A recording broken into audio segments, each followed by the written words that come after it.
Ladies and gentlemen, welcome to the Muscle Intelligence Podcast. I am your host, Ben Pakulski. Today, we are going to dive into the truth behind insulin, the truth behind macros, the truth behind how ultimately the body handles nutrients.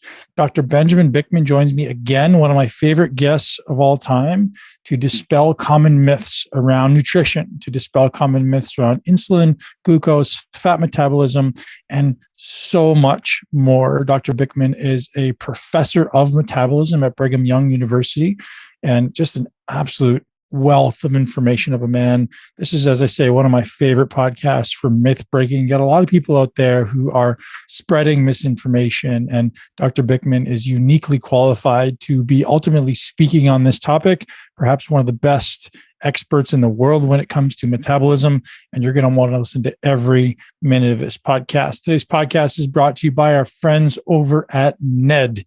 If you're not already taking CBD, NED CBD products have over 2,000 five-star reviews, and they're working with some incredible research teams to optimize their product. NED has been a product that I've recently been adding to my repertoire just to see what it's doing ultimately to systemic inflammation, maybe to improve sleep a little bit. If you're someone who is interested in optimizing stress levels, NED ultimately has incredibly high quality CBD products that with full spectrum CBD derived from hemp. So there's actually no THC for those people out there who are concerned with maybe the psychoactive effects of cannabis. And I'm being honest, I never was a cannabis user, never was a fan of it. I've tried it, but never been a great fan of it. So personally, CBD in my eyes has to be in the absence of THC. I just don't like the way I feel on THC. Now, I think there could be value in THC, but in general, I like to stick with CBD products that are absent of THC, and NED meets all the highest quality standards that exist. And you guys can head over to HelloNed, HelloNed.com/muscle. They get hooked up with 15% off. That's HelloNed.com/muscle, and use the code muscle at checkout to get hooked up with 15% off. And when you're choosing your CBD product, it's very important to find the highest quality standards for extraction. So we can get a high quality raw, which many companies are not, by the way. They're getting, think about it. Like any vegetable, you wouldn't want your vegetables grown in an environment that ultimately is suboptimal, or the nutrients and foods they're getting, or maybe the pesticides they're getting, are suboptimal. NED has the highest quality standard, both for production and extraction. If you don't know anything about extraction can be done with many different processes. Some of them are actually toxic, using these solvents that ultimately are very, very toxic, and we want to avoid those things. And NED is very transparent with the highest quality standards for extraction. So head over to HelloNed.com, use the code MUSCLE to get hooked up with 15% off, and enjoy the podcast with Ben Bikman. Dr. Benjamin Bikman, welcome back to the Muscle Intelligence Podcast. Yeah. Hey, brother. Please call me Ben. Thanks for having me back on. I love your content. I love your research. I love your perspectives. And it's truly an honor and a privilege to have you back on to help educate me and the listener. I watch everything that you put out as often as I can, and I want to dig into all the conversation around metabolism, fat, insulin, all of it. So thank you once again for making the time. Oh, my pleasure. Hey, Ben, nothing an old professor likes more than having a new class of students. Yeah, it's true. And you're so eloquent in your speech and your delivery, and so objective. It seems like you're very good at removing the subjective nature of human mind, right? Like removing the opinion as much as possible, and objectifying your conversation. Certainly, when what I see on social media, it's like, hey, here's what the data says, and that to me is so valuable because I'm really guilty of it too. Is like taking my opinion of things. Well, I mean, maybe my opinion's valuable, but you're so good at making it objective. And I'd love to have us just kind of start the conversation with what's new in your world and what's you've been working on. Because so any of the listeners, you've been on the podcast twice now, and every time it's like so much value. And I'm curious what has been, over the last 6 to 12 months, what's been the most relevant in your lab? Yeah. Yeah. So thanks again, Ben. That's awfully nice of you. It is a fun thing being a scientist. It really is, where you get paid to be curious, and there are not a lot of people who get that kind of job. Now, you don't get paid that well, but at least you get paid to be curious. Right. So it's very gratifying in that sense. And there always is a sense of enthusiasm that comes with that, because you never really know what you're going to learn. But it is the death of science when we think that what we've learned is the end of it. I'm making every attempt to state that very clearly and emphatically, even because I think that this is reflective of a larger problem that we see occurring now. Now, I don't want to get off topic, but my point in saying this is just for everyone listening to be always skeptical, always skeptical, where science is this continual process of trying to discover truth.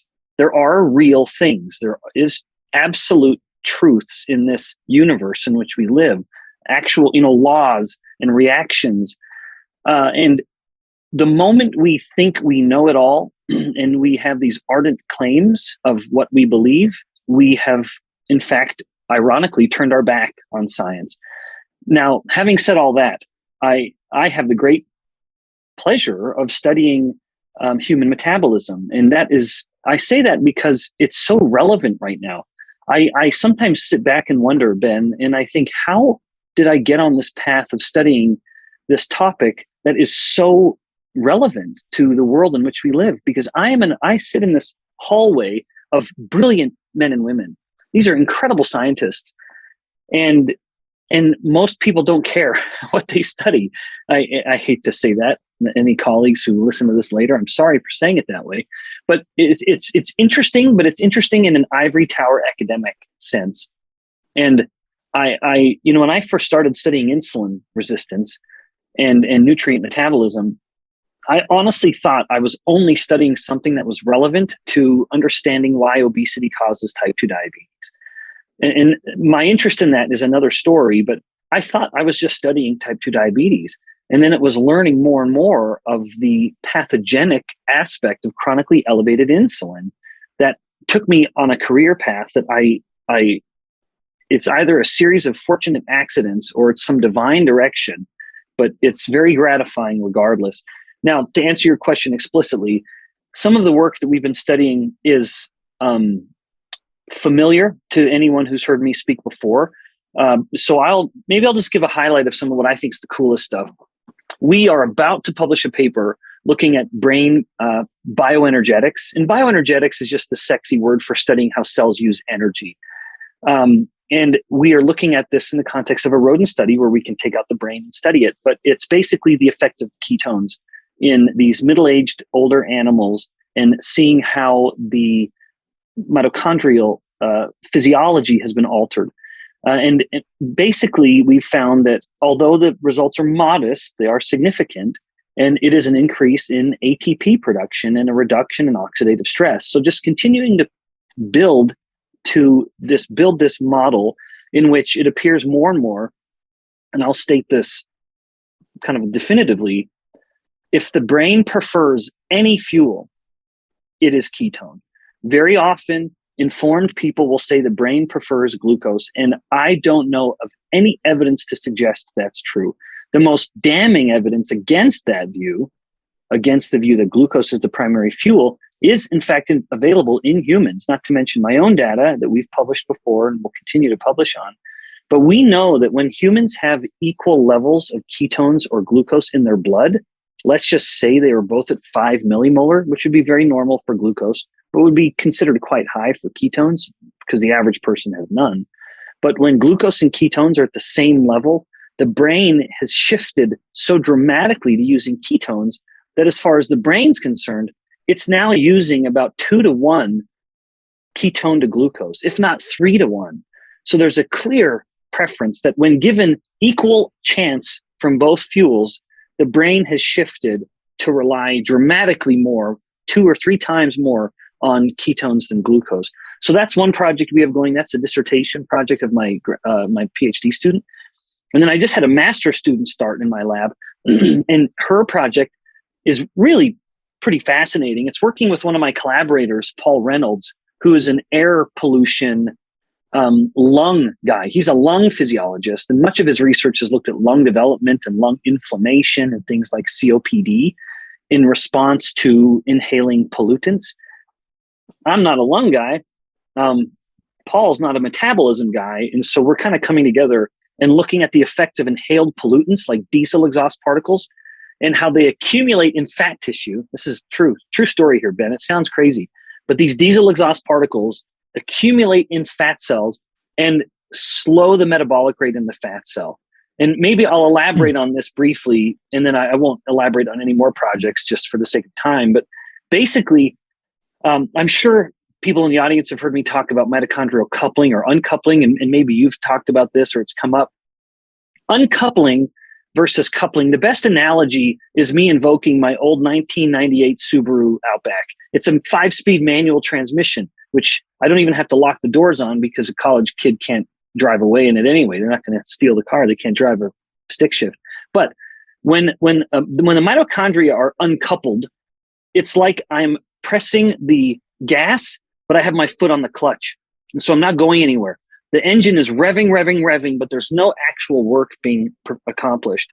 That's uncoupled mitochondria. In contrast, very coupled mitochondria are when you've pressed the gas and your foot's off the clutch. And so now the engine is certainly running. We have RPMs, but it's translated into work. We're actually getting something done for the fuel that we're burning. So that's the other kind of the way of putting the fine point on it. Coupled mitochondria are burning the fuel they need to get work done, like producing ATP, or in the case of a muscle, it's allowing the dynamic contraction and relaxation of a muscle. Uncoupled mitochondria, the cells are burning energy, but for no reason. It just ends up producing heat, which is kind of the ultimate waste product of energetics. Now, at the fat cell, what starts to happen is the diesel exhaust particles are shifting the mitochondria in the fat cells to be more tightly coupled. In other words, it's forcing fat cells to be more efficient with their energy. Now, someone will hear me say that and think, oh, well, that's a good thing. We want our mitochondria to be efficient. Well, you want your muscle mitochondria to be efficient, only using energy they need. You want your brain or neuron mitochondria to be efficient. But if you're trying to lose weight, or you want to have an easier time staying lean, you do not want your mitochondria to be efficient.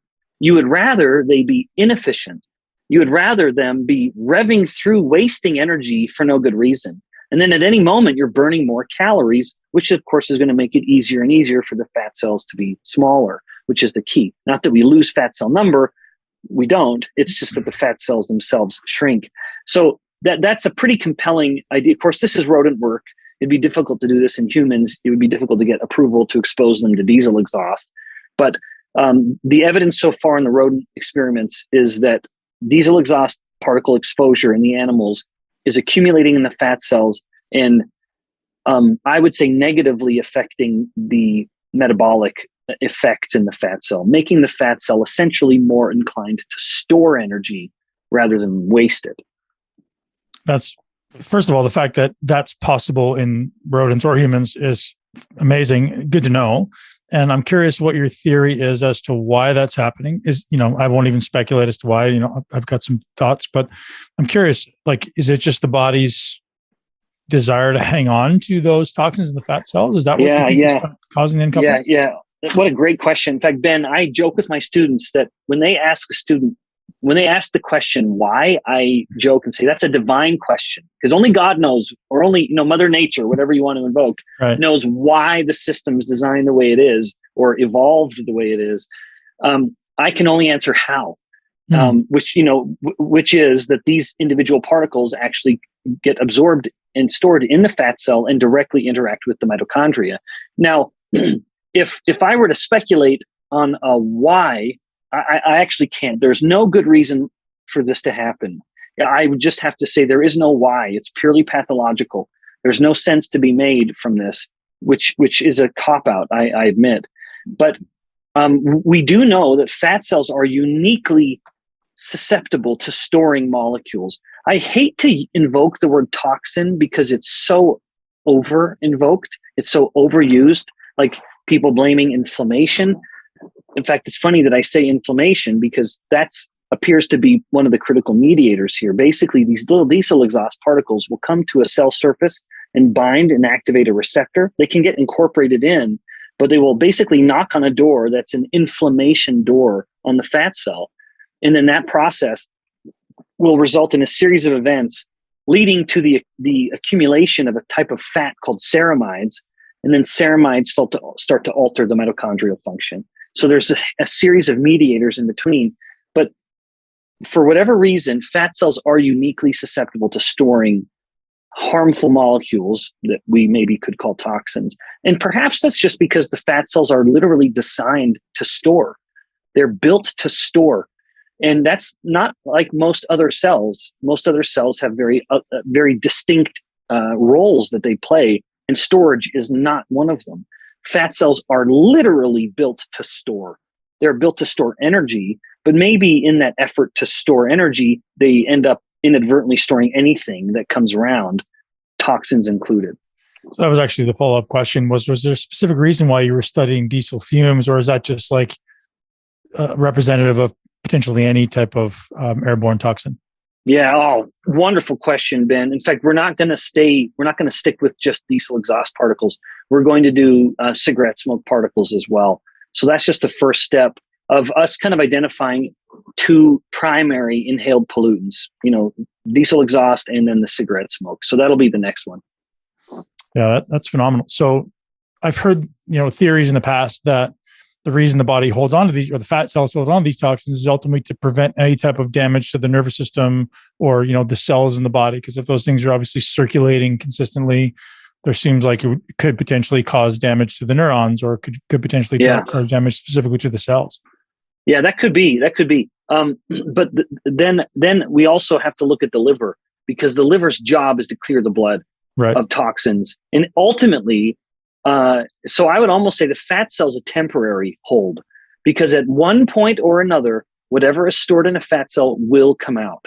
At one point, it is inevitable, because a fat cell, whether it's because the fat cell is just shrinking and stuff is being emitted from it, or it's because the fat cell has lived its 10-year life cycle and it will die, and now it will give up what it has, and that's going to get into the blood. And so there has to be a way to clear it. And that's when the liver steps in. So the liver is capable of clearing all of these things.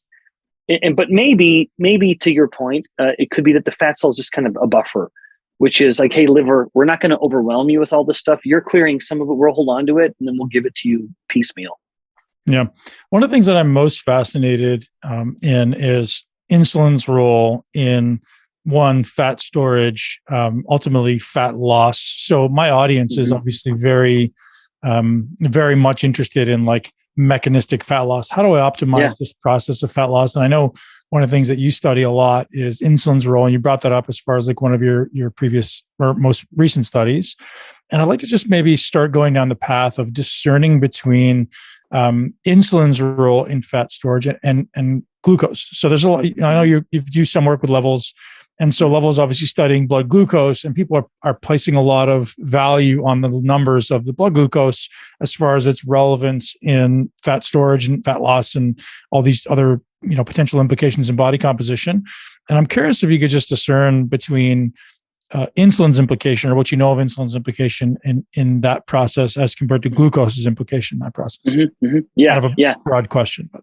Yeah. No, it's great. So glucose alone has no fat-inducing potential on its own as a nutrient, even though it can be used to build a fat molecule. Glucose can absolutely be turned into fat.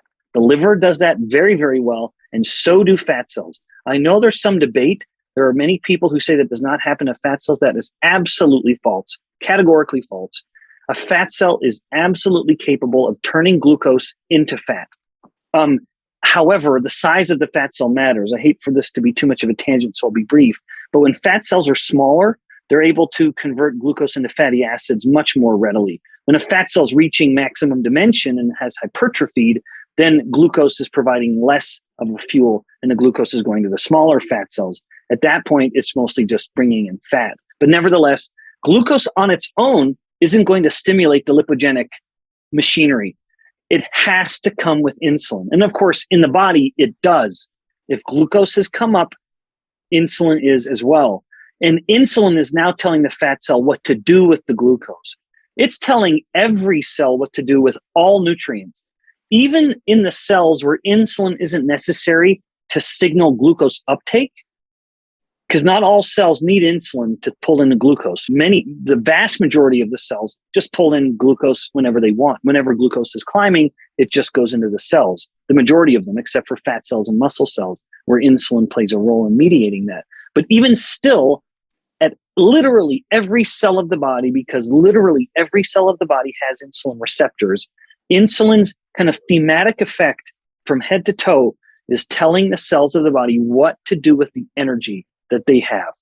That's very important for people to realize, because there is no capability in any organism, from fruit flies to humans and everything in between, for an organism to store fat unless insulin is elevated. It cannot happen. Now, some people are already misunderstanding what I'm saying, so I'm going to clarify what I'm saying.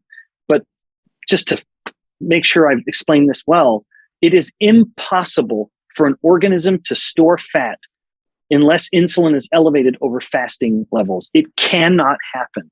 Now, am I saying that insulin is the only cause for fat gain? No, but it must be part of the equation. There can be, in contrast, no fat growth unless insulin is up, and there can be no fat loss unless insulin is down.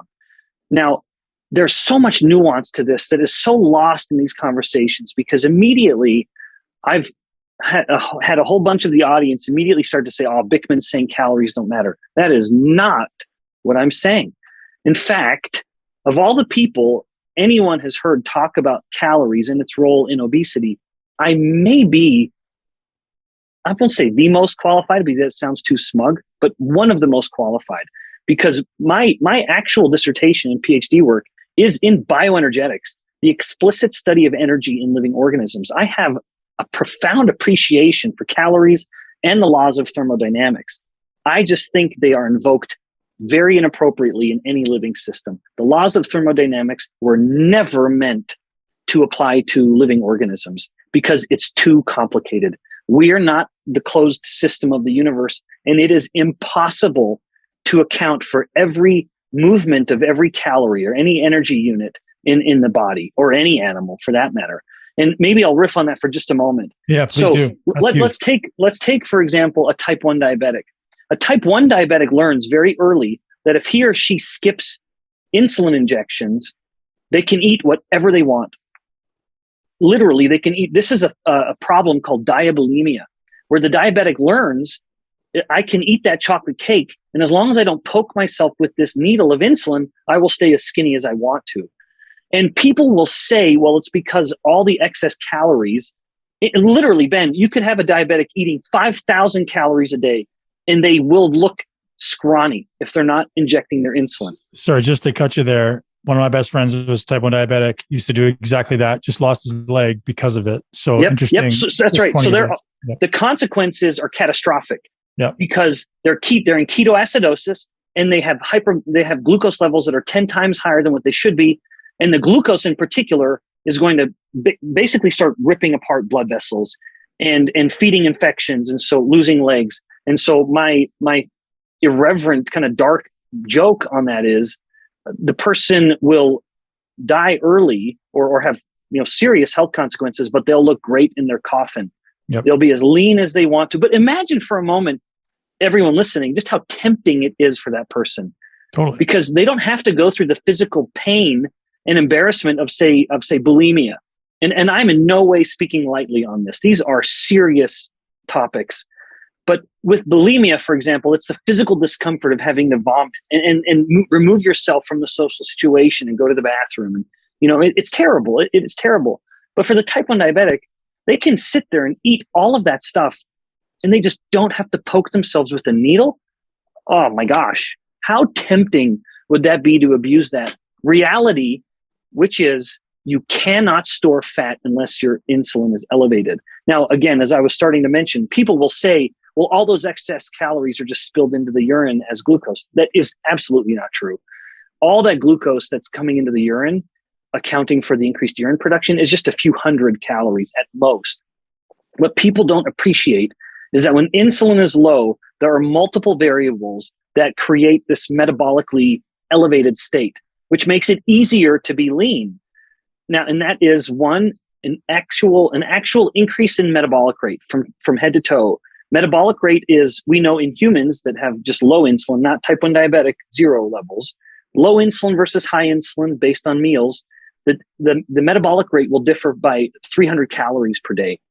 And so this is the person who has this 300 calorie a day wiggle room because their metabolic rate is simply higher when insulin is low. And my lab has studied some of the mechanisms for that. And two, when your body is making ketones, ketones are a very unique fuel. First of all, they have about the same caloric value as glucose does. So ketones are energetic molecules. They have a calorie load to them. But when someone has ketones, where they're in ketosis, I won't invoke ketoacidosis at this point because we're talking about the non-diabetic now. But they are, remember, a ketone is an energetic molecule and they are breathing them out or urinating them out. So when someone's in ketosis, they are exhaling ketones and they're urinating ketones. Every little molecule of the ketone is an energetic, it was a calorie that if we were just trying to invoke the laws of thermodynamics as they are improperly invoked, we would say that you have to either burn it as energy, so exercise more, or you have to put less in the system or eat less. Well, when you're in ketosis, you've introduced this third mechanism, which is waste. You are literally wasting energy from your body. And so, yes, absolutely, calories matter. In that sense, the laws of thermodynamics are relevant, that you have to account for the energy. It's just when we try to account for the energy and the complexity of the human body, not to mention the complexity of having to wrestle with hunger, which I think is a vastly overlooked aspect, which maybe we can come back to. But nevertheless, calories matter. But if you're trying to understand human obesity just through a caloric lens, you will miss it. All you will do is promote hunger, and that will generally result in a short-lived success. You have to consider the role of insulin because it matters.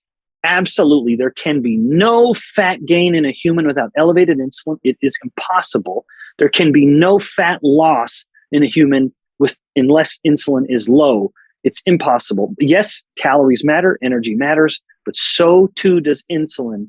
We must invoke both of these variables to truly understand. And maybe, Ben, if you'll allow me, one of the reasons I am a little frustrated with the pure kind of caloric theory, if I'm going to straw man that argument, which is just it's purely calories and hormones have nothing to do with it, which is wrong.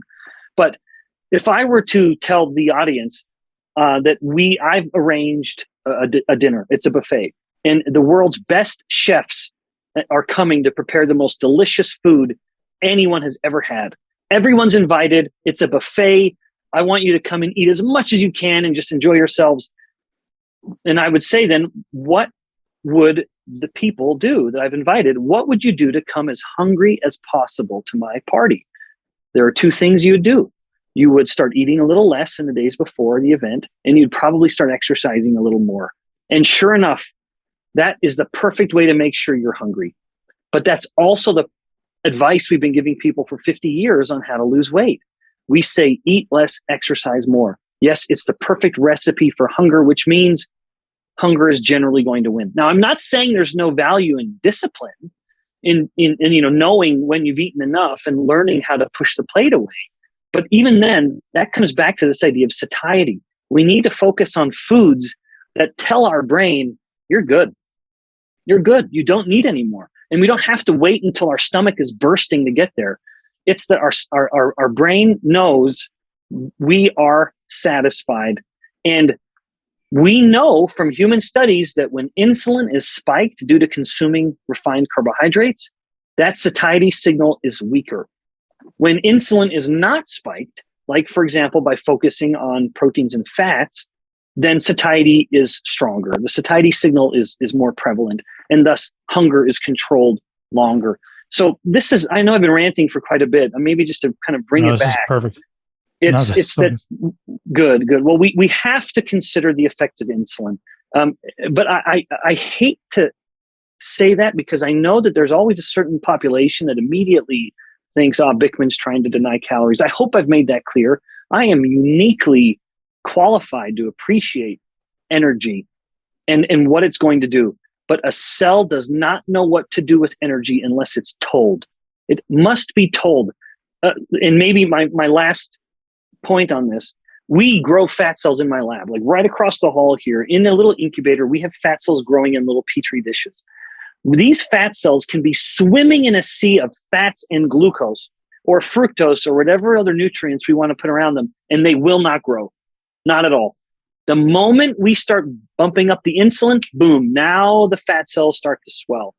That is reflective to some degree or another, reflected in every cell of the body. Cells do not inherently know what they need to do with the energy that's around them.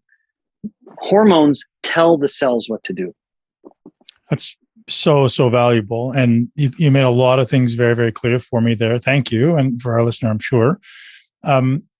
So the thing that comes up, and this may not be something that you care to answer, is like, obviously short of minimizing carbohydrate consumption and exercising regularly, is there anything else that comes to mind as far as, lifestyle interventions or supplemental interventions that can help people minimize the insulin response of food or the insulin response of, of exercise, right? Of anything that's causing huge amounts of stress. Yeah. And that's great. Now, in fact, let's start with the exercise because I know that's so salient to this audience. I am an enormous advocate of exercise. There are a few things that are as insulin sensitizing as exercise is because you cannot have, in fact, Ben, it's interesting. You mentioned levels, and now with the rise of the CGM and the wearing of continuous glucose monitors, anyone who's listening to this who's worn a CGM has noticed that they will go work out. If they hit it hard, boy, their glucose levels just have this big, steady climb. One of the reasons, in fact, the entire reason it's climbing is because of changes in hormones. Because again, hormones control fuel use in the body. That's reflected in the glucose in the blood. But this is also a perfect example of when glucose and insulin get disconnected. Exercise is the perfect example because insulin wants to store energy. Well, that is antithetical to exercise because exercise wants to use energy. We need to be mobilizing energy and burning energy. Insulin abhors that. And thus, during exercise, it's no surprise that insulin plummets. If someone were wearing a continuous glucose monitor on this arm and a continuous insulin monitor on this arm, may that day come sooner than later, significant technological hurdles to that. But nevertheless, they would see glucose climbing and insulin dropping. And it's because insulin knows this is not my time. I'll come up later today when you eat and recover, and I'll help you recover. But right now, the body, it's always this dynamic system. Maybe the simplest way of explaining metabolism in the body is breaking and building, breaking and building. And when we're exercising, we're breaking. Insulin can't break. It doesn't break. It only helps build, and it protects what's being built. That's actually the more accurate way of saying it when it comes to muscle. But nevertheless, glucose comes up in large part because insulin gets out of the way. But at the same time, other hormones that are insulin opposites are climbing during exercise, most especially cortisol, epinephrine or adrenaline, and glucagon. And then other ones like growth hormone and IGF-1, especially growth hormone. These first four hormones that I mentioned, cortisol, adrenaline, glucagon, growth hormone, they are all insulin antagonists when it comes to glucose. Every one of these hormones stimulates glucose production and release from the liver into the blood, driving the elevated glucose because they're all to a degree, well, growth hormone is a bit of an interesting one, but they want to mobilize energy. They want to start moving things into the body to be used for energy. And so we have this increase in glucose during exercise while insulin has come down. And so, but one of many reasons why I'm such a big advocate of exercise, in addition to that, if someone's performing exercises that are going to failure in some way or another, the intensity is sufficient, then they're getting, a strong signal for muscle hypertrophy, which you and much of your audience, honest to goodness, knows more about than I do. But more muscle mass means more of the tissue that consumes most of the glucose in the body. So when someone eats, if you and I were to go eat a bagel right now, and we're wearing our CGMs, boom, our glucose has come up, and then it starts to come down. 80% of the reason the glucose starts to come down is because the glucose is being pulled into the muscle. So if someone has more muscle mass, they have more of this glucose sink. They have this very high metabolic rate organ that will gobble up much of the glucose from the blood. And the faster that glucose can come down, well, then the faster the insulin can come back down. And the longer a person is living a life with low insulin, the longer they're going to be insulin sensitive. Now, of course, insulin does help build, and so we want it to be going up sometimes. And so like everything else in the body, like mTOR and like growth hormone and IGF-1, we need these periods of anabolism or building, and then we need periods of breaking. It's funny because a lot of people invoke mTOR nowadays for better or for worse, but mTOR is a primary protein signal for protein synthesis, a primary signal for protein synthesis. But if mTOR is chronically turned on, the cell stops responding to it. And then you have this uncontrollable decay or catabolism of muscle protein.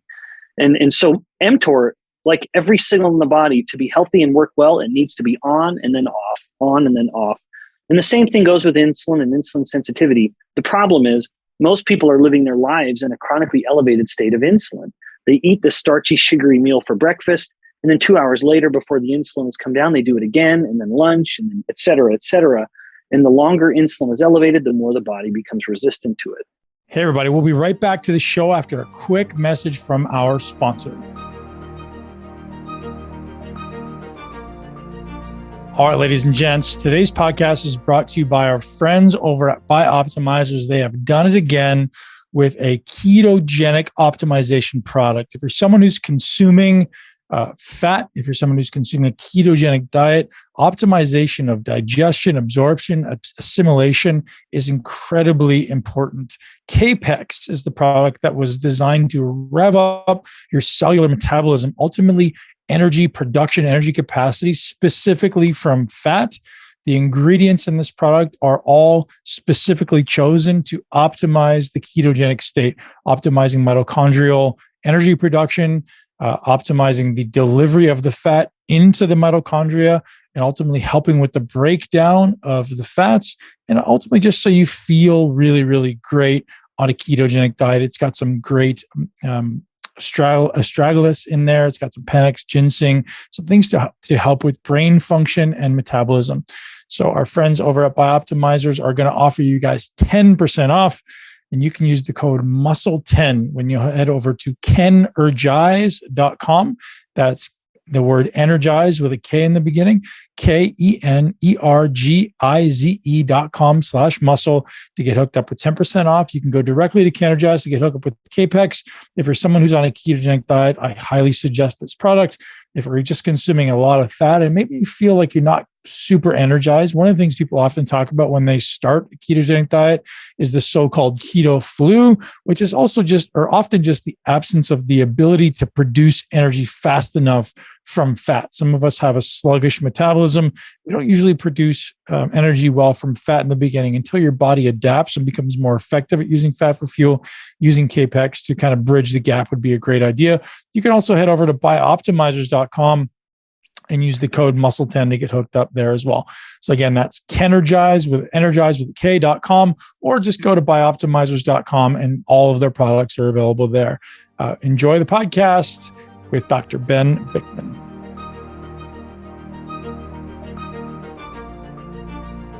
So you said insulin sensitivity, and I think I would love to go down the path of that. So when we speak of optimizing insulin sensitivity, obviously periods of decreased insulin secretion is vital, but is that kind of the primary approach? So if someone has, let's say they've had chronically elevated insulin for 20 years due to just chronic consumption of calories, and they want to reestablish their insulin sensitivity as quickly as possible.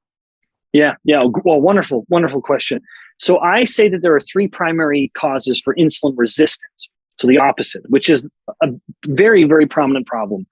And in a way, Ben, if I were to say, what is my one professional mission in life? Of course, my real mission is healthy, happy wife and healthy, happy kids. But if my one professional mission, it would be to make more people aware of insulin resistance. It is the single most common disorder literally in the world. I mean, the reason I've given talks throughout Europe and the Middle East and in throughout Asia is because of the prevalence of this problem.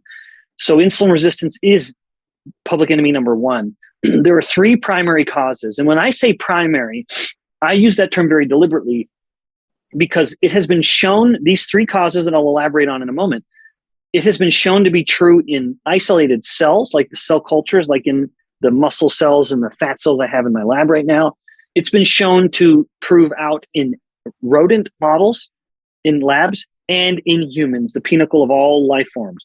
So in all of these biomedical models, these three causes of insulin resistance play out, which is why I call them primaries. One of them is stress. And by stress, I mean the elevated stress hormones, cortisol and adrenaline. Cortisol and adrenaline do cause insulin resistance. And so if a person is having, they're elevated for too long due to, say, some anxiety or some physical stress, like they're overtraining and they're not sleeping well enough. Lack of sleep causes an increase in those stress hormones, regardless of the cause, that those will promote insulin resistance. Inflammation, and that's an overused term, as I mentioned earlier, and I try to use it very deliberately. But basically, if immune pathways in cells are turned on, those cells will become insulin resistant.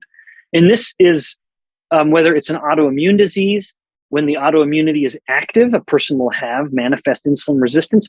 If a person is fighting an infection, they're ill, they will have demonstrable insulin resistance. The reason I don't emphasize those as much is because those are very tricky.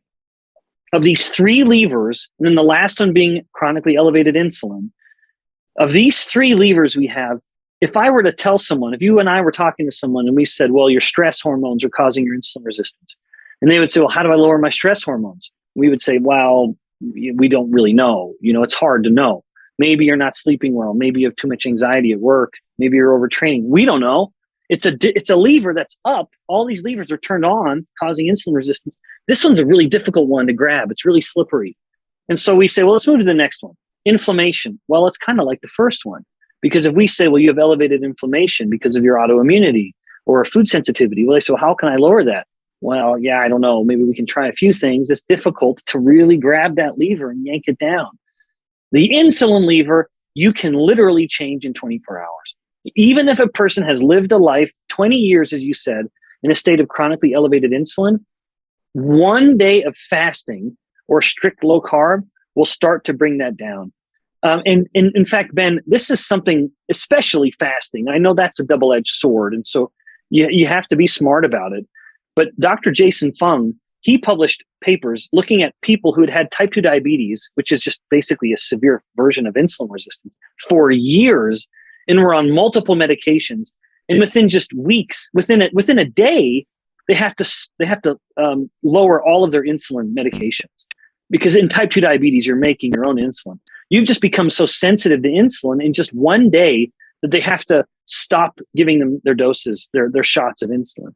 Now, I'm not giving anyone any medical advice, of course, but the insulin lever is one that you can grasp with both hands, and just one day of fasting or really strict low carb, and the insulin starts to come down.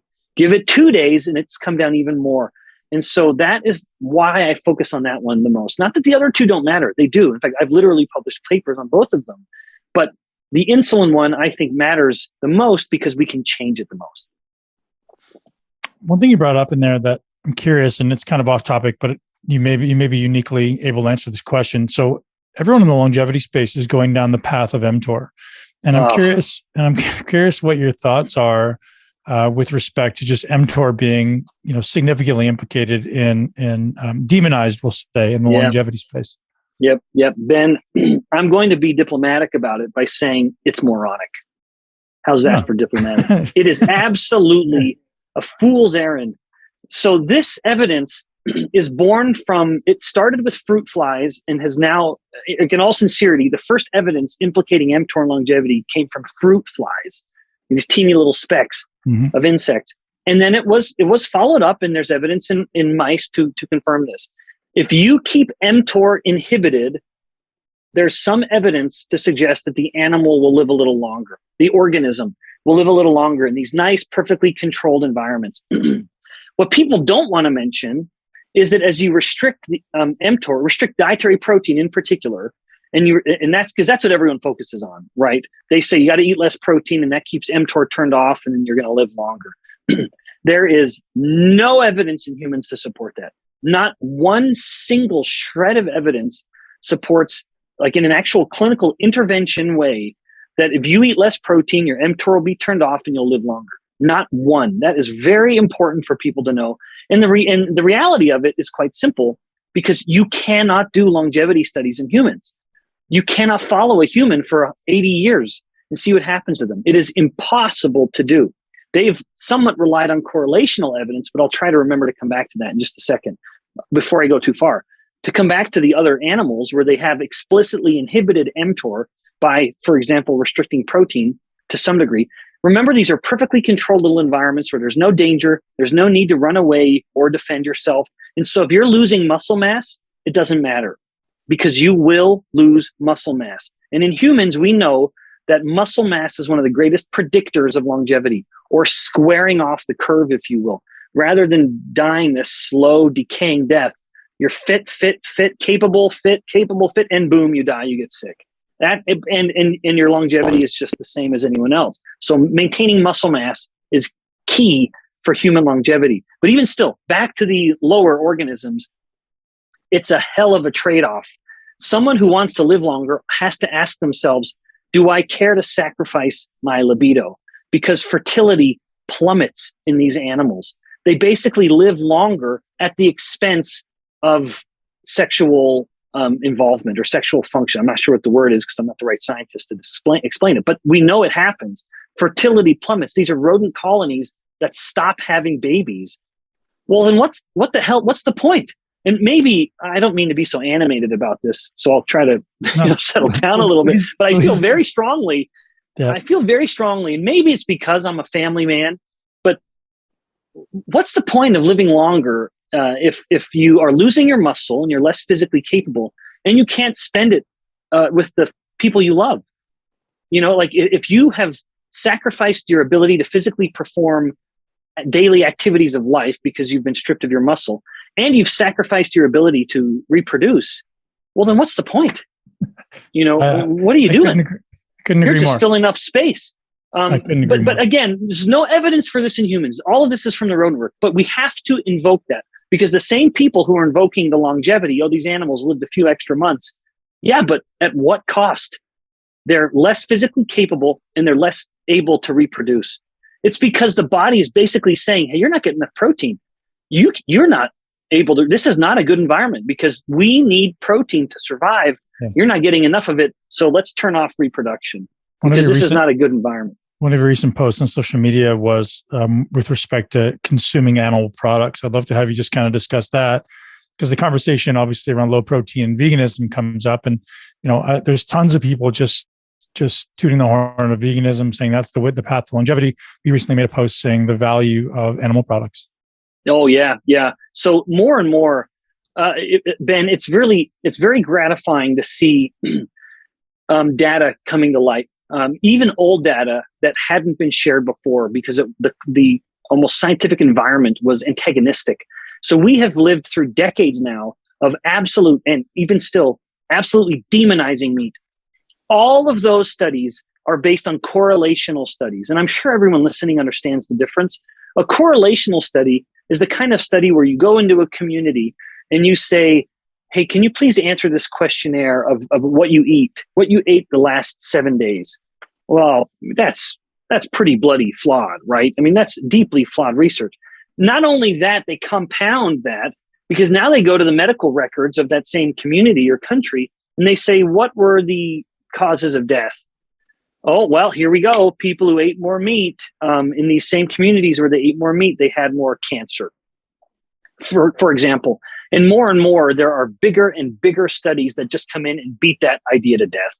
There is simply no compelling evidence. The only evidence that ever existed was correlational, which is the same as saying it's a coincidence. But there's also coincidental or correlational evidence to suggest that eating meat not only doesn't promote early death, but in fact promotes longevity. And you see this, if we can get our head up out of the sand, we start to see this for what it is. Because you look at red meat consumption over the past 100 years, we're eating less red meat now than we were 100 years ago. 100 years ago, we were not dying from cancer. It wasn't happening. And so if you look at cancer rates, for example, and how they're climbing, and heart disease, how it's climbing, that does not jive with red meat, because if red meat was the cause, or any meat, you would expect to see the meat consumption following that same line, and it doesn't. It's going the opposite direction. It doesn't work. Even at just a lazy level, you can see it for what it is. It does not work. Humans, Ben, allow me to be silly for just a moment. Not silly to me, but it might be silly to other people. Clearly, I'm very religious, unapologetically. One of my heroes is the ancient apostle Paul in the New Testament. Just let me go on for just 30 seconds, I promise. It has a point. I love Paul. He was super strong in his wording, didn't suffer fools, my kind of guy. I just told it how it is. He said in one of these scriptures that he was kind of prophesying of the latter days, our days, I would say.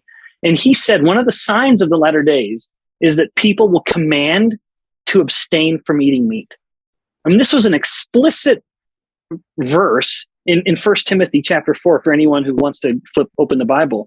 Go read 1 Timothy chapter 4. And it is so compelling. And so as a religious guy, I look at this and think, oh man, all of these calls that go on every level, every celebrity, every medical entity, every university, every, apparently educated individual is saying, don't eat meat, don't eat meat, don't eat meat.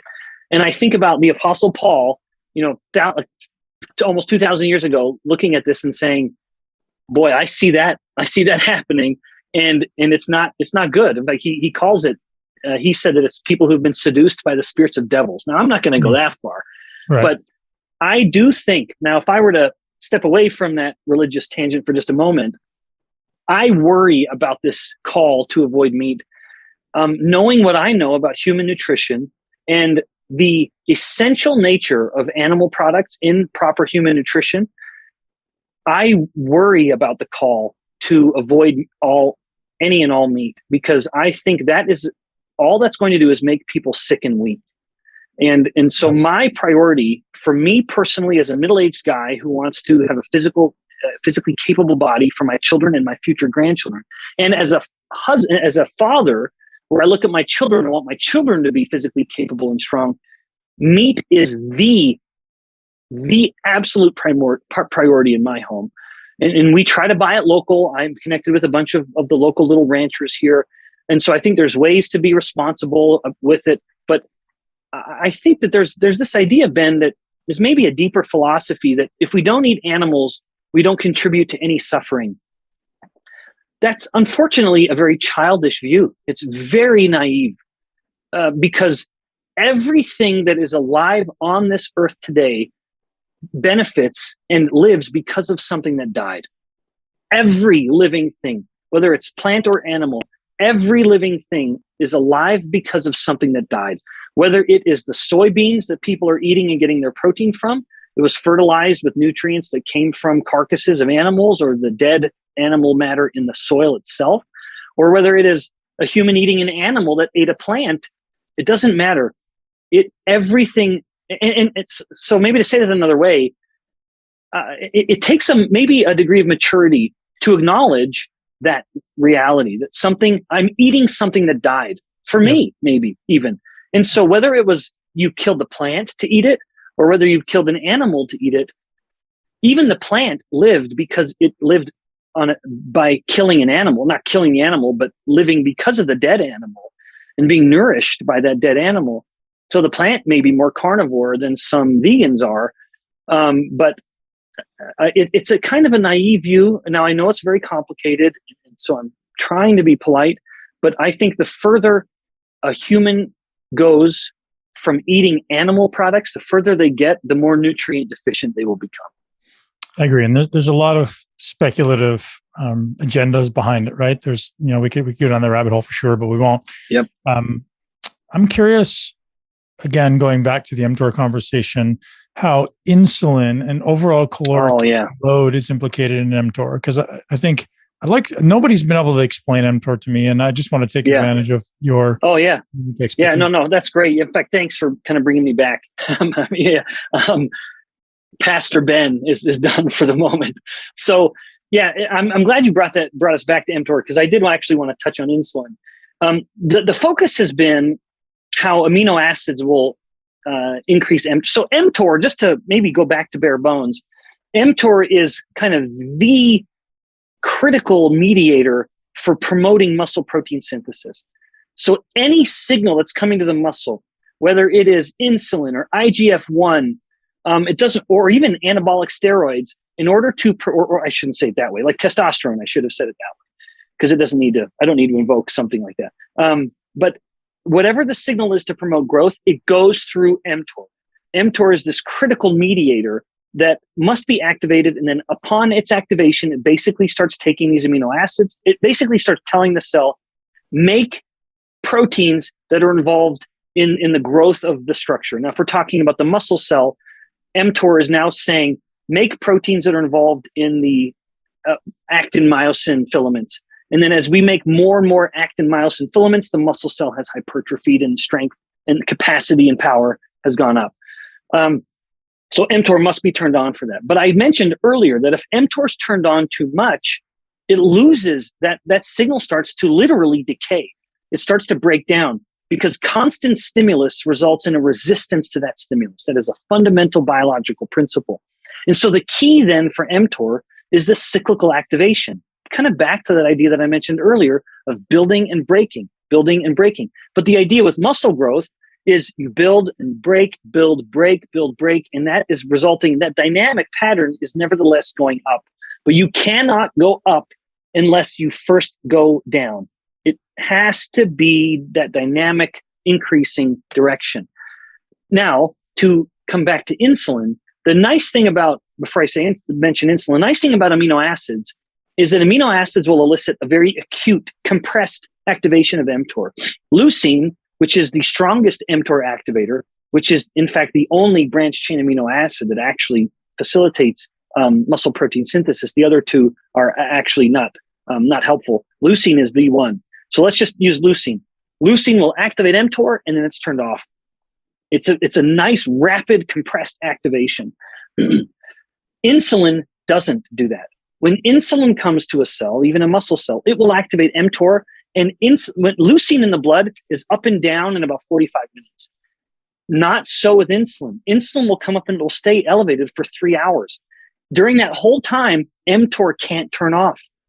And so if mTOR, I'll say it this way, if mTOR matters for longevity, it's a huge if.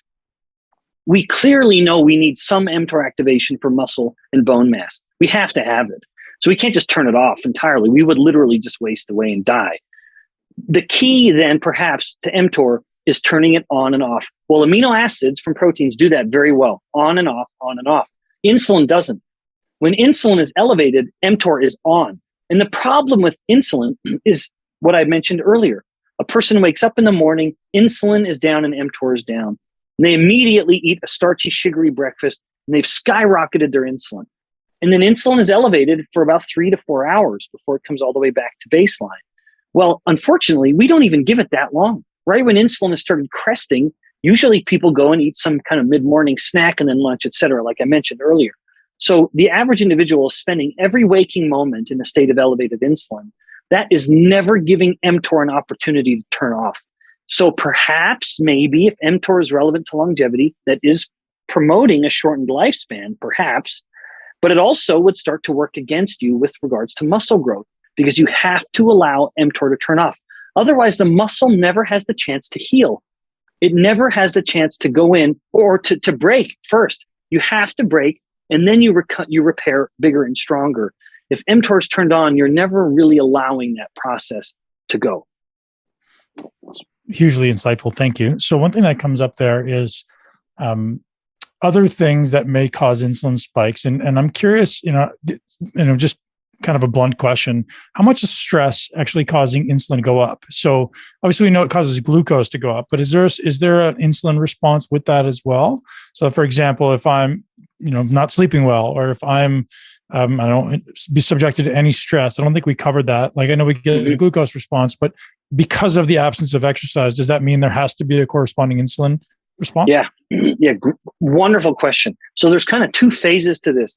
So if we had human subjects come into my lab and we dose them with a load of a cortisol molecule, for example, cortisol being like the prototypical stress hormone, there would be two time periods to this.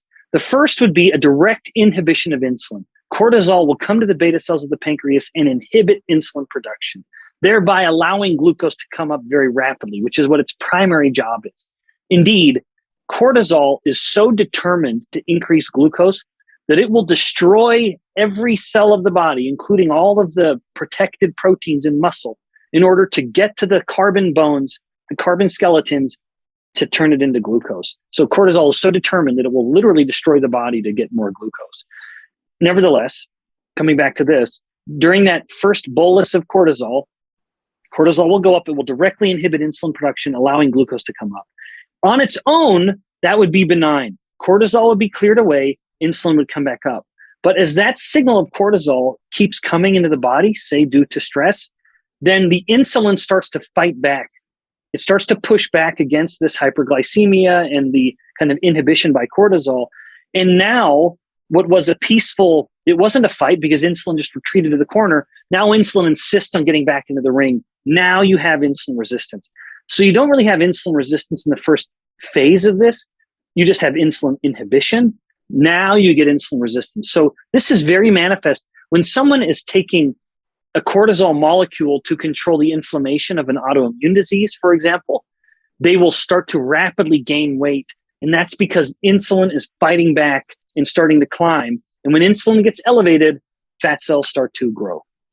Amazing. So I did another question with respect to the insulinogenic nature of proteins. So obviously we're going to consume animal products, and I'm curious how much research you've looked at as far as, comparing beef and maybe chicken and fish and eggs and whey protein, as far as its ability to spike insulin itself. Mm-hmm. Yeah. Wonderful question. This is something that I've thought an enormous amount about over the years. In fact, anyone who wants to learn more than the answer I'm about to give, I would encourage you just go do a web browser search for Bikman and do like something like Bikman protein glucagon. And probably the first YouTube hit will be a talk that I gave at an event about the relevance of what I call not just me, others had called it before me, the insulin to glucagon ratio when it comes to dietary protein. So protein does elicit, or more specifically, the amino acids from protein do in fact elicit an insulin release. So that's absolutely true, no question. The question is the degree of that release. What is the amplitude of that, or the just what's the stimulus, and how high does insulin actually get? When someone eats pure protein in the absence of a glucose load, and assuming blood glucose levels are normal, then there is an increase in insulin, but it's much more modest than it would be otherwise, which I'll come to in a moment. And it's matched by an equal to or greater than release of glucagon. And that matters because whereas insulin wants to store energy, and I mentioned the glucagon earlier, glucagon is kind of insulin's perfect opposite. It's the yang to the yin. Whereas insulin wants to store energy, glucagon wants to burn it. Insulin wants to store fat, glucagon wants to burn fat. Insulin wants to lower glucose, glucagon wants to increase glucose. So whatever insulin does, glucagon's doing the opposite. And that matters because if we were talking about the insulin spike in its regards to potentially promoting fat gain, well, it matters that if you eat pure protein, like let's just say pure whey, yep, you've gotten an insulin spike, but the glucagon matched it. And so we've had this similar, that's why people invoked the insulin to glucagon ratio originally, because to truly understand the metabolic effects of insulin, you have to look at the factors that are trying to counter insulin. Now, if you and I went back to eating that bagel, our insulin to glucagon ratio would skyrocket. Glucagon comes down and insulin goes up. If we were to go and eat pure fat, we just ate a spoonful of butter, it actually goes in the opposite direction. Insulin doesn't move, but glucagon does. And so we've actually reduced the insulin to glucagon ratio. This is basically the body's way of saying, hey, I don't have insulin to tell me to store energy, but because I'm taking in energy, higher glucagon is telling the body, hey, we're burning right now. We've had energy come in and we can't store it. So we got to burn it. We got to increase metabolic rate. We got to make ketones to start wasting some energy. We got to somehow reconcile the laws of thermodynamics without storing it because insulin is low. And so we can't. So we have a lower insulin to glucagon ratio. Now, when someone eats pure protein, it goes the same. However, if you eat protein with carbohydrate, you take the carbohydrate insulin to glucagon ratio, which was here, and you actually expand it. You push the insulin up even higher. So when protein is consumed with glucose, it amplifies the insulin effect of the glucose. When protein is consumed with fat, it doesn't do anything. It kind of stays in that same range. I think that is very important because in nature, with one exception, protein and carbohydrate never come together in any substantial amount except milk. Mammal milk is high in all three macronutrients, unlike anything else on the planet. And thus, it's a perfect cocktail for mommy mammal to make to give to baby mammal to help baby mammal grow as quickly as possible. So milk is the optimal fuel for growth because it's high in all macronutrients. Everything you need for growth, boom, it's right there. Have at it. But other than that, protein and carbohydrate do not come together. Now, in our hubris, we have pulled out protein either from plants that never really intended to make it, or we've isolated it from animal protein, animal foods, and removed the fat, and then we'll put it with carbohydrate. I don't think that's the optimal way of taking it. Now, I said I think. I don't think it is. What I think is the way that nature brings it, which is there is no exception to this. Protein always comes with fat. Always. No exceptions. Literally zero in all of nature. There's no instance in which protein comes alone. It always comes with fat. There's just the exception of dairy, which is it comes also with carbohydrate. But every other source is just protein and fat. And that's how we should take it. You digest it better, which is why I'm not an advocate of just pure protein, pure whey. When we eat fat, we also release bile acids or bile salts into the intestines, and they accelerate the proteolytic enzymes of digestion, and you literally digest the proteins better. And this could be why we know from human studies that protein alone, while it can elicit some degree of muscle protein synthesis following exercise training, protein and fat will go beyond it. So protein and fat are anabolic and the most anabolic. And even things like omega-3s, omega-3 fatty acids on their own are anabolic. And so we always look at protein as being the anabolic nutrient, and that's appropriate, but so too is fat. Dr. Bikman, this is so valuable. I'm curious what question I should be asking that I'm not. If there's anything that we missed that you're like, hey, this would be very relevant in this case. No, we've covered some great topics, and I always appreciate being able to rant a little bit. And, pardon me for some of my bizarre tangents here. That's great. But human nutrition is complicated, and you've asked the right questions. And maybe if I just kind of end with a sentiment, the older I get, the stronger I feel that we are meant to eat animal foods. And I worry about my children and their contemporaries, not to mention my and your contemporaries, who have really bought into this idea of kind of this almost Garden of Eden type world that we are not supposed to eat animals. Humans aren't supposed to eat animals. I vehemently oppose that idea. Wouldn't it be wonderful if nothing had to die? Oh, that'd be glorious. That's just not reality. And so we need to train our children and each other to just appreciate that the world is complicated. Things die all the time. And everything that is alive is living because of something that died. And rather than apologize for it, we should just appreciate it. Yeah, I'm in complete agreement. And it seems like, and I'm sure you'll acknowledge, is that our culture, our society has been removed from death. We just push it away and pretend it's not there, to include humans, right? It's like it's this incredibly traumatic thing when people die. And maybe it is, but in the same breath, maybe we celebrate it, right? Maybe we've just, it feels like we've lost touch with the reality of our existence, right? The reality of our existence is we're all going, right? Oh yeah. I think as a child, certainly I was removed from that, and I'm doing my best to, bring it back into reality. So it's less about the pain of loss and more about the celebration of what was. And contribution to humanity. I think that in of itself has started to change my perspective on death, whether it be of animals or humans or anything. Like I want to make it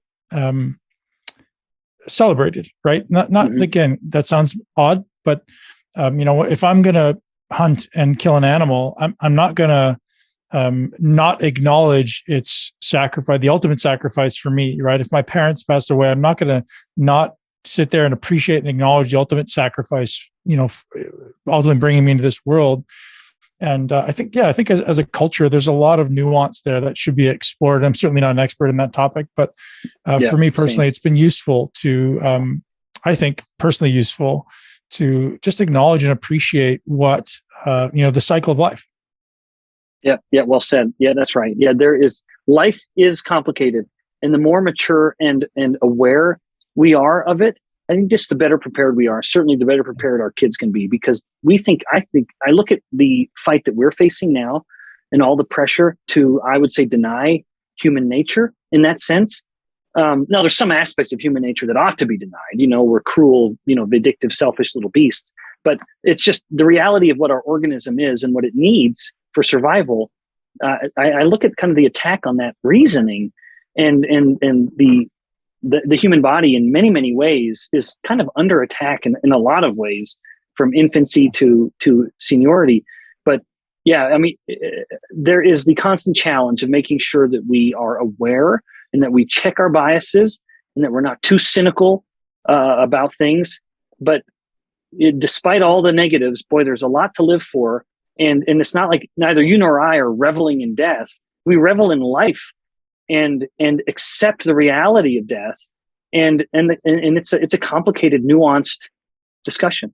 Yeah, I think it lets me live every day to its fullest when I do keep or death at arm's length, right? It's just like it's there and it's inevitable. And it allows me to appreciate the moments and the people and the good and the bad, right? The challenges and the opportunities within everything. But Dr. Bikman, thank you so much for being here. You made an incredible product that many of our listeners need to be aware of or should be aware of, as far as a supplement you and your brothers have created to support people who maybe are busy, support people who are looking for high quality nutrition in a supplemental form. Tell me about that. Yeah. Oh, sure. Thanks so much.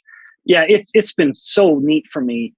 So a couple of years ago, I was looking, everyone's heard my message now. In my primary dietary message is control carbohydrates, which isn't to say don't eat them, but just be smart about them. Prioritize protein and don't fear fat, especially the fat that comes with protein. That can be difficult to manage sometimes. So, as you noted, along with a couple of my brothers, we created this family business to, in my view, create, just the best meal replacement shake. Now, I am a huge advocate of beef. And so I'm not saying, boy, drink the health code shake and not beef, but there's something to be said for the convenience of this kind of grab and go. But anyone who wants to learn more about it, it's just a shake that's lower in carbohydrates, matched in protein and fat, like an egg is. It's matched by mass with protein to fat. But they go to the website Get Health, and that's Get, G-E-T, and then H-L-T-H, gethealth.com. Amazing. And I've tried it. I love it. It's a wonderful product. And we will definitely link to that in the show notes and to where our audience can find you. We'll link to your Instagram. We'll link to your health code site, and ultimately link to, if there's a site from the website, from your university site, that'd be wonderful to see. We'll link to the YouTube video you mentioned as well. And my book. Go buy my book. If anyone wants to learn more about insulin resistance, go look up the book. Just go Amazon or anywhere books are sold. Why We Get Sick. It's just all about insulin resistance, what it is, where it comes from, what to do about it. Love it. Thanks, Dr. Bikman. I appreciate you. Thanks, Ben.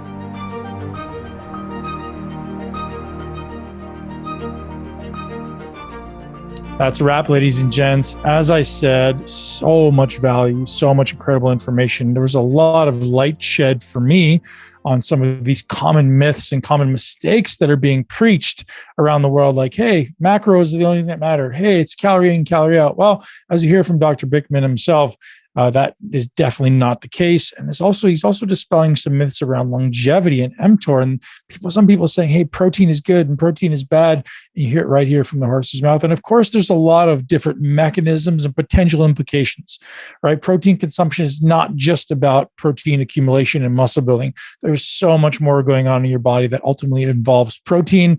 But this was one very, very useful perspective that I will definitely take with me and apply to my optimization protocols. Today's podcast, guys, thank you very much to BiOptimizers, our show sponsor for today. Specifically during the month of May, we are featuring the product KApex. That's KAPEX. And this is specifically designed for people on a ketogenic diet, ultimately who want to optimize the body's ability to consume and burn fat for fuel. So if you're someone who's on a ketogenic diet, head over to kenergize.com. That's KENERGIZE.com. Use the code MUSCLE to get hooked up with, it's muscle 10 to get hooked up with 10% off. This podcast is also brought to you by our friends over at HelloNed.com to get hooked up with the highest quality hemp-derived CBD on the market. Support our amazing sponsors for today because they hook us up. They allow us to continue to produce this incredible podcast and have amazing guests like Dr. Bikman. Ladies and gents, thank you for being here. I appreciate your time. If you did enjoy this podcast, I would appreciate it if you left us a review. And if you share this podcast with at least one person you know and love who ultimately needs this information and wants to live their greatest life in a body that they absolutely love. Peace out. Have a great one. We'll see you soon. Thank you so much for tuning into Muscle Intelligence. If you enjoyed today's episode, please be sure to share it with at least one person you know. And make sure you're subscribed so you never miss an episode. This podcast is for information purposes only. The statements and views on this podcast are not medical advice. This podcast, including Ben Pakulski and the producers, disclaim responsibility for any possible adverse effects from the use of information contained herein. Opinions of guests are their own, and this podcast does not endorse or accept responsibility for statements made by guests. This podcast does not make any representations or warranties about guest qualifications or credibility. This podcast may contain paid endorsements or advertisements for products or services. Individuals on this podcast may have a direct or indirect financial interest in products or services referred to herein. If you think you have a medical problem, consult a licensed physician.